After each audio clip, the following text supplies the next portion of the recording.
Bonjour mes chers élèves, j'espère que vous allez très bien. Alors, notre leçon d'aujourd'hui consiste à savoir une autre subordonnée qui semble très importante pour vous. C'est la subordonnée de conséquence. Et la première des choses, c'est la définition de cette subordonnée.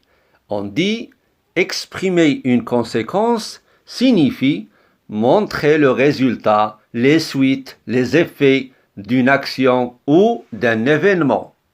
Et comme tous les subordonnés, la subordonnée de conséquence a beaucoup de moyens et des conjonctions qu'il exprime.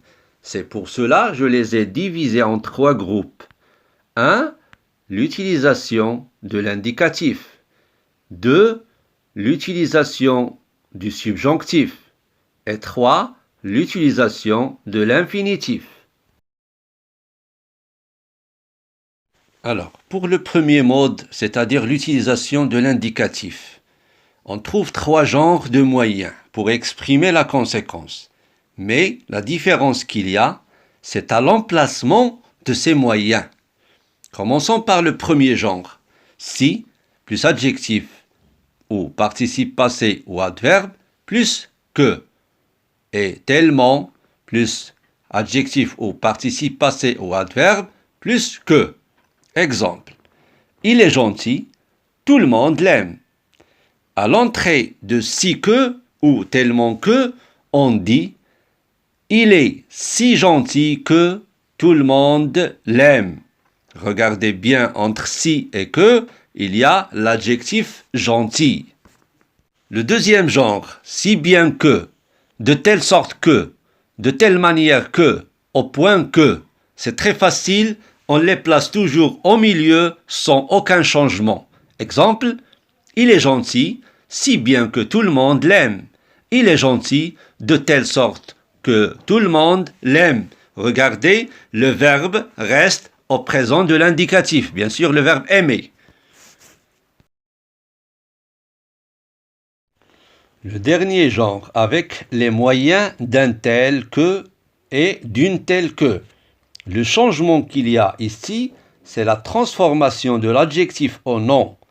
Et on le place entre d'un tel et que. Si le nom est féminin, on utilise d'une telle que. Et s'il est masculin, on utilise d'un tel que. Exemple 1. Avec l'adjectif gentil. Le nom, c'est la gentillesse. Et on dit, il est d'une telle gentillesse que tout le monde l'aime. Exemple 2. Il est respectueux, tout le monde l'aime. Avec l'adjectif respectueux. Le nom, c'est le respect. Et on dit, il est d'un tel respect que tout le monde l'aime. Le deuxième cas, avec l'utilisation du subjonctif. Il y en a 2 genres de moyens ici. Le premier, avec de façon que ou de manière que. Tout simplement, on place ce moyen au milieu et le verbe de la subordonnée se conjugue au subjonctif. Exemple. Tu m'as menti, je ne peux pas te croire. Alors l'entrée de façon que, on dit tu m'as menti de façon que je ne puisse pas te croire. Le deuxième genre contient les moyens trop plus adjectif ou participe passé plus pour que, suffisamment plus adjectif ou participe passé plus pour que, assez plus adjectif ou participe passé plus pour que. Et ici, il y a une petite règle à appliquer. C'est la suppression de la négation si la subordonnée est négative et de l'ajouter si la subordonnée est affirmative. Exemple, tu as menti, je ne peux pas te croire. Ici, la subordonnée est négative. Donc, on va supprimer le ne pas et le verbe se conjugue au subjonctif et on dit après l'entrée de trop pour que, tu as trop menti pour que je puisse te croire. Tu as suffisamment menti pour que je puisse te croire.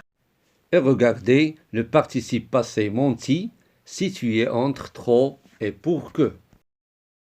Et le dernier cas avec l'utilisation de l'infinitif. Ici aussi on a deux genres. Le premier avec de sorte de et de façon de. Exemple, Ahmed est bavard.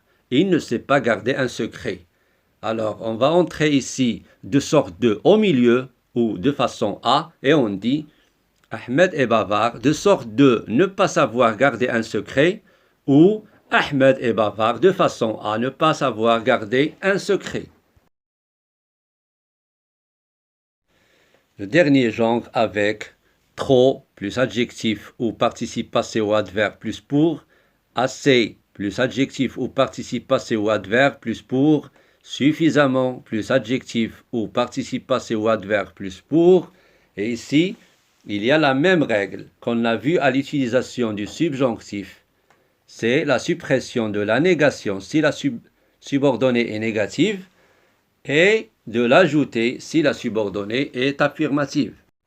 Exemple, Ahmed est bavard, il ne sait pas garder un secret.